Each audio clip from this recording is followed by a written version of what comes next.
Okay, we're live, folks. Coach Michael Burt, Coach Chase Gruning. I'm out at the lodge today on a Monday. I love these Mondays. Dan Miller, Chase, wrote a book called No More Mondays many, many years ago, and I kind of restructured my Mondays as I had typically from 8 to 11 on Monday mornings just to myself. So I can do whatever I want, no meetings, no nothing. This morning I got up, I went to a track, I walked outside, although it's only 31 degrees. I actually went to the Cracker Barrel and had some grilled chicken tenders. Okay. and sat and had some breakfast, and then I came out to the lodge. So I restructured my Mondays so that I didn't work on Sunday and then kind of slam into the week. But which office are you at today? I'm in Dixon, Tennessee, and it's funny you say that because I do the exact opposite. I meet with all my leaders every Monday from 8 to 11, have one-on-one, and I like to just launch into the week on Mondays. And like you said, I mean, there's no – what was the book title?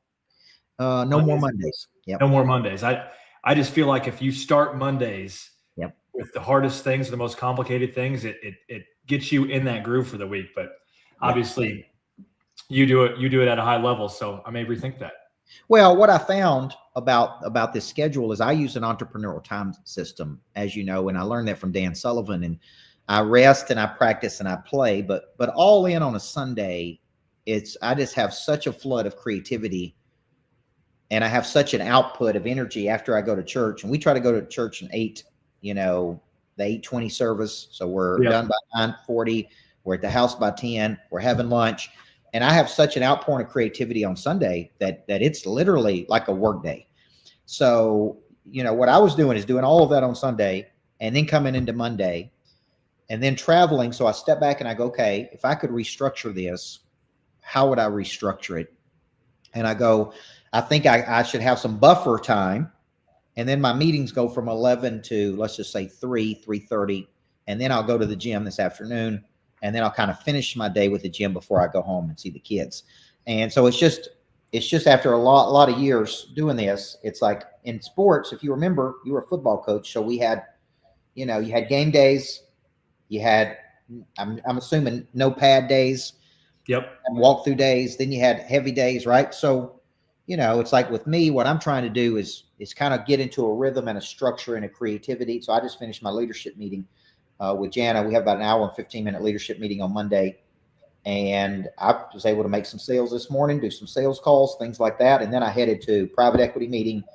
Then I head into some other meetings with some of the deals that I have this afternoon. So that's just a different kind of Monday for me. But like I said, you're still young and full of piss and vinegar. And, by the time you're 50, you may be going, hey man, I'd like to take these Mondays a little bit different. No doubt. But I also have a 4-hour one-to-one tomorrow, and I'm on the road for 5 days next week. So I kind of look at it like, how do I schedule this thing out? Now, you and I do these StreamYards called Coach to Coach. You were a coach, I was a coach. I think we both probably attribute a lot of our success to what we learned in sport. Oh yeah.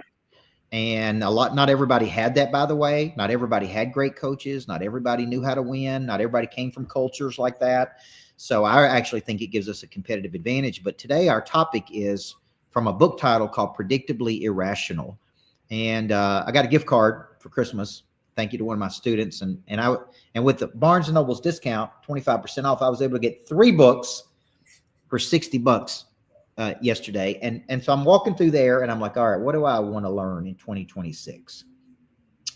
And I want to learn more about decision-making. Like, why do people make decisions? Why are they irrational in their decisions? I want to learn more negotiating, because I do a lot of negotiating in my world. And I want to learn about products versus services. And so those are the 3 books that I chose at the bookstore. But this title, Predictably Irrational, It amazes me. Like right now in my coaching company, I'm running a 50% off special. Okay. That is 50% off the total. So if a one-to-one with me is $30,000, a person could buy it for $15,000. If 3 hours with me is $15,000, a person could buy it for $7,500. If a flight with me on a private jet was $5,000, they could buy it for $2,500. And I do these things, Chase, to really study human behavior, because it's probably the last time I'll do that until deep into the year next year. Like, you won't see me turn around and do that in the first quarter or second quarter. I may do it, on my 50th birthday, 50% off, but that won't be till August. So and I think you're doing the same thing in your coaching company, right? Is it steep discount right now, or is there a discount right now? Yeah, end of the year discount. Our main program, the coach's office, we never discount that. But I mean, our events, the one that you're speaking at, in a month and a half, 50% off till 1/1. Our white label book, you can be the author of your own book, 50% off. Yep. And same thing. I mean, and I know we're going to get into it, but just getting people to take action, what moves that needle? And it's really interesting to see what's happened over the last week or two. Yeah. So what have you witnessed? Because it's interesting to me, because I did a call on Friday of last week with a very successful person. That person works at JP Morgan. They work with high net worth clients. They said they wanted to package their intellectual property. I go, this is exactly how you do it. This is what it costs. It's 30 grand. Spend 4 hours with me, or 15 grand for 3 hours. You get this, and this. And they go, okay, I'm really serious about this. And then I went back the next day and said, hey, it's your lucky day. It's 50% off. Like, if you were thinking about doing it on Friday and it's 50% off on Saturday, what would stop you from really doing it? And it's interesting to me, this Predictably Irrational book kind of goes into how a person will be cheap on one thing, but spend a lot of money on another thing. Now, I always say I'm a pretty frugal guy. Okay. And I said that once when I was flying on my jet with somebody, and they're like, hold on a second. You're frugal, but you're flying on a private jet. And I'm like, okay, I like nice things. I like a nice car. I like a nice house. I like a nice hotel, because I travel so much. But now, I'm not against, if a pair of shoes that I want's 50% off, I'll buy it, man. If a big coaching program I wanted to be in went out today and said, hey, it's an expensive program, it's a 50K program, today it's at 25 grand, I'd buy it. Because it's like, how do I make decisions? I make decisions based on how they make me feel. I make decisions based on, will it give me an increase or not? Will it give me more confidence? Do I think I can convert it to money? Like, so what trends do you see that are human nature trends that are irrational with people who want to build insurance companies? What do you see? I mean, in all honesty, that the people I'm seeing take action on 50% specials or anytime we incentivize are the same people that buy it at full price. Those are the people that, I mean, I guess what I'm seeing more than anything is, if people aren't going to take action, typically discounting the price doesn't make them take action, in my world at least. And it really kind of unveils what true intentions are more than anything, if people are serious. Well, it's interesting to your point. A guy who booked a 1-to-1 with me yesterday, Antonio DiDomencio, he's bought almost everything we got. He's done Name Your Concept. He's been in the coaching program. It's like he's already sold. And he's like, man, if I could get some more time with Coach Burt for 50% off, I'm buying it. Right. So it's like he sees it as, hey, I'm in. Okay. So when it comes to this Predictably Irrational, it's like people will go to, always use, Texas Roadhouse on a Friday night, or they'll go to Broadway. Let's say they go to Broadway and they'll spend $500 on a night out on Broadway, right? Which is fun. What are they really buying? They'll spend $500 on tickets to go to a concert. They'll spend $1,000 for this, but they won't spend $30 on a book. Like I'll see people that go through the airports and go, man, I'm not buying a book at the airport because it's $35. And I could get it on Amazon for $20. And I'm like, but you're not going to get the book. You're not going to get to read the book on the plane. You're going to have to wait till the book comes to your house. So it's $15 more. Right now, what's the cost of a book? So here's a question for you, Chase. Have you read a book or been to a training with anybody, not just me, that helped you make over $1 million? Yes or no? Yeah, I would say I could attribute some specific moments back to quantum leaps, as we say. There you go. So I've read books. So if you read a book and get an idea, or you go to an event and get around a guy like me getting around Price Pritchett, and I can go, hey man, just thinking about quantum leaps has helped me grow significantly. What was the book really worth? Was it worth $30, or was it worth $1 million? right? If you come out here to my lodge where I'm at today and you go, I got an idea, man, on how to do an event. And at that event, and you go back and do an event, and that event introduces you to one person, and that one relationship you go out and make 500 grand the next year because of that one relationship. No matter what you paid to go to the event was worth it. So I think when I think about predictably irrational, I make some irrational decisions. Yes. I may make some impulsive decisions. Yes. But there's a filter I'm making a decision from of, will this drive up the probability of helping me move toward my B goal or not? Right. Is that how you make decisions too? Yeah. I mean, I'm going to go back to some very specific examples. When I met you, we didn't know each other. That's right. And I knew that you had created a multi-million-dollar coaching business. I said, hey, I want to create a multi-million-dollar coaching business. At that time, I paid you $25,000 to help me create a business. Yep. This month, we've done over $200,000 in revenue in our coaching business. Yep. My target is $4 million in my coaching business next year. Yep. And my point being is I can trace that back to my years of working with you of trading that for an infinite return. I paid $40,000 for a 2-day operational seminar on how to grow my business to $100 million. And we took, I mean, I'm not kidding, probably 90% of that whole seminar I knew, right? I mean, I didn't need 90% of that. That 10% though, absolutely gave me the missing pieces I needed to scale our business to $100 million.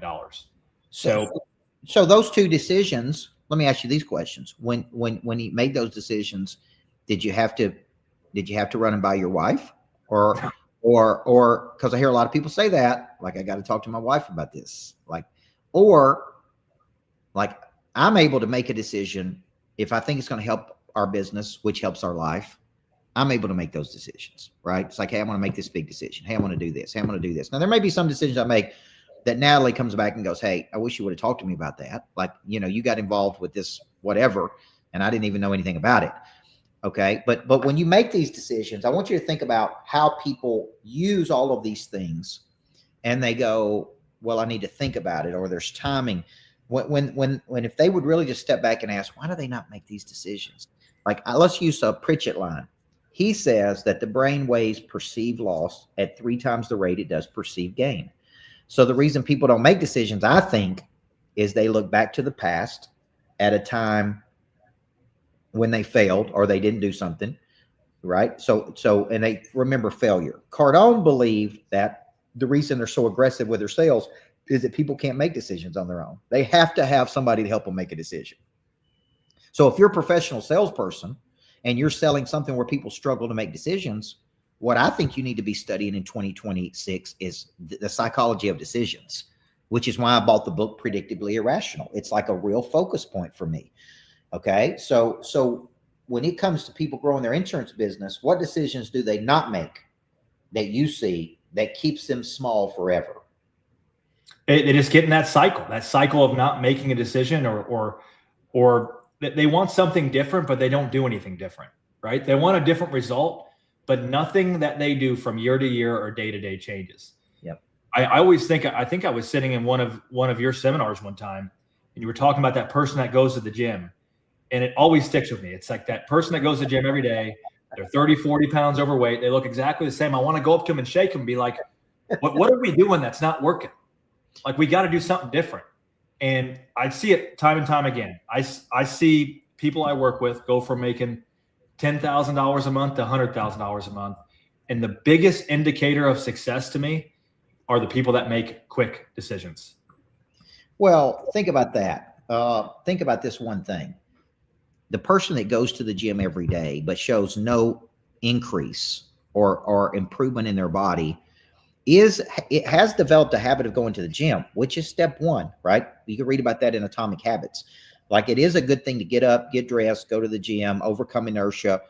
But you could go to the gym for years and not show any great improvement physically.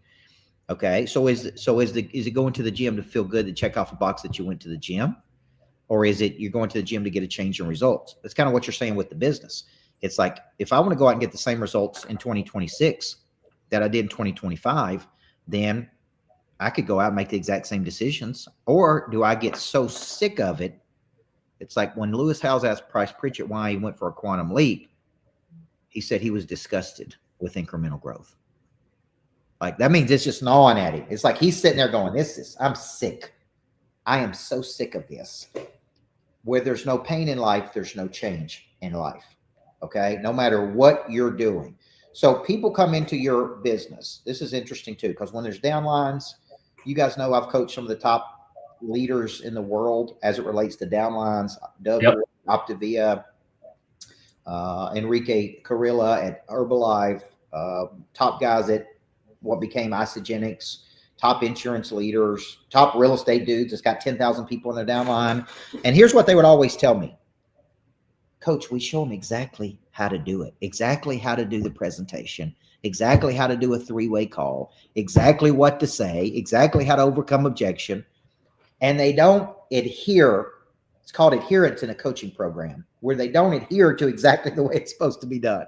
Is it the same thing for you? You're sitting there watching people like, look, damn it. We show up on Monday. I show you exactly how to do it, exactly what to say, and you don't adhere to it. See, that's predictably irrational. Yeah, I mean, we're a platform company, and what that means is we are the place that everybody goes for all aspects of growing their business. And we have downlines and producers all over the place, all over the country underneath us. And we have 16 live support calls per week. And there are some people that I see show up to every single call. Yeah. And they don't do a damn thing besides show up to the call. And it's just like the gym. I can show up to the gym every day and look exactly the same. I can show up to all the trainings that we offer every single day and look exactly the same. Yeah. And it all comes back to me is, if you want to have a different result, you literally have to do something different. We go back to the gym. You have to change your diet. You literally have to eat different foods. Yep. If you want to grow your business, you have to take different actions. You have to hire different people. You have to implement different systems. Yep. And I see people going through the motions, but they're not actually implementing or taking action on the advice given. Well, when you do your A to B exercise and you write it up, it imprints it in the subconscious mind. But in between, so it's real simple to me. A are things you're frustrated with. They could be good. It's like, hey, we're doing good right here. B is your ideal result. And in between are really just two simple things. Actions you need to take and who can help you. Now, with some who's, you're going to get knowledge. Some who's you're going to get skills. Some who's you're going to get prey drive. Some who's you're going to get confidence. Some who's you're going to get relationships. Those are the things you're going to get from a who, right? So if you're not doing A to B, you literally, like when I do my leadership meeting today with Jana, the first thing we talked about in the leadership notes, because I'd sit down and type up all the leadership notes, and it's like, we're going to spend our time in 2026 on nothing but level 10 opportunities, not on problems, but our biggest opportunities that are highly enjoyable, highly profitable, highly meaningful. We created the avatar, the blue marlins that we're looking for. We talked about when I write out my fee goals, I put cash flowing with high sales and high profits, exit events, where our sales skill solves bigger problem, playing with A players. Then we actually define what an A player is. It's like, look at what I'm telling my brain. I don't like this and I do like this. Okay. So it's what's predictable. Listen to what I'm about to tell everybody. It can be highly predictable that you're going to be successful. It's also highly predictable if you're going to be failing. Would you agree with that? 100%. 100%. I mean, there's a common success pattern I see with operators and agency owners doing 5, 10, 15, $20 million a year. Yep. And there's a common pattern I see with people that are doing under $1 million a year. Yep. And a lot of it comes down to people, the who's. Yep. Right? A lot of the people that I see stuck at low level are the people that think that they're the best at everything and they can only do it. No one else can do it. And they can't hire anybody because no one's as good as me.